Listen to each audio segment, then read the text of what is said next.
Hello, Dr. Paula Opro here, again, continuing my story about my changing diet habits.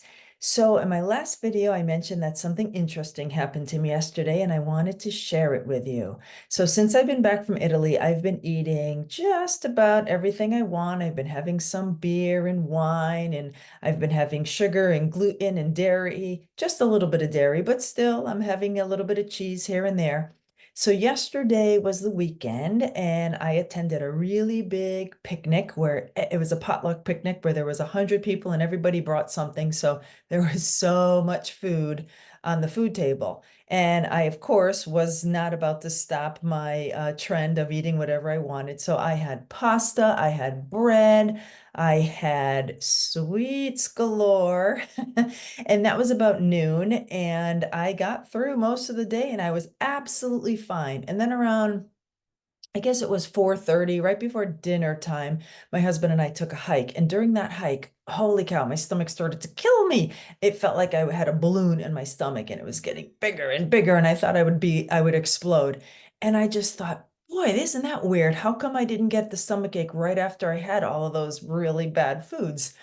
And then when I get home, something came to mind and I thought, I wonder. So here's what happened. My neighbors have an annual apple cider pressing day, and they made some very fresh apple cider. And my lovely neighbor came down and brought me this little jug of fresh apple cider. And you can see there's a little bit missing from the top. Well, I swigged a little bit of this apple cider right before I went for that hike. So when I got home, I thought, gee, I wonder, was it all that really bad food I ate at the picnic, or was it the apple cider? So in my world, this is how I would test for that. So I've mentioned this pendulum before. This is just a plastic neutral pendulum.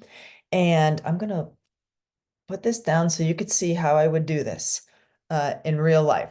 Okay, so I would put my arm out here and I would float this pendulum over, and this is called the search position. It's just going back and forth. And I'm just going to dial in a certain wavelength here. I'm just altering the length of the string.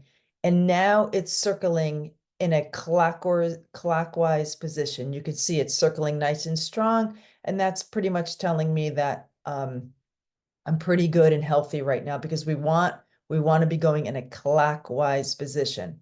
So now bear with me. I'm just going to try to move my hand in the pendulum directly over this apple cider. And now if you can pay close attention, the pendulum has stopped going in a clockwise position, and now it's actually spinning in a counterclockwise position. And you can see that it's going quite fast in a big counterclockwise position. And that tells me without a shadow of a doubt that this apple cider is absolutely not good for me. Now, just to really illustrate this, I'm going to pick my hand up and I'm going to move it off of the apple cider. And it just stopped going in a counterclockwise position, and now it's circling back in a clockwise position. So this is just another example. Everybody says an apple a day keeps the doctor away, and we all think apples are perfectly healthy for us. But in this situation, apple cider is absolutely not good for me. And it gave me tremendous amounts of gas, and I only had a little bit of it. And now I'm thinking back to Italy, and I'm thinking, I didn't have any apples for the whole 2 weeks that I was there. And typically at home, not every day, but I have to say, apple is my go-to snack, and I normally do have an apple a day. Um, and now I'm wondering, is that contributing to the fact that I did so well in Italy? And to be totally honest with you, I've taken some sort of hair test that did food sensitivities, and sure enough, it came back with all of the apples listed, telling me that I do have sensitivities to apples. You'd think I would have listened to that, but for sure, I am never having apple cider again. So I just wanted to share that little story with you.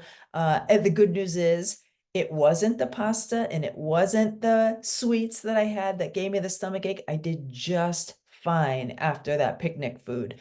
But anyway, I hope you enjoyed that little tidbit of information, and I will try my best to keep on sharing. Thanks so much for watching.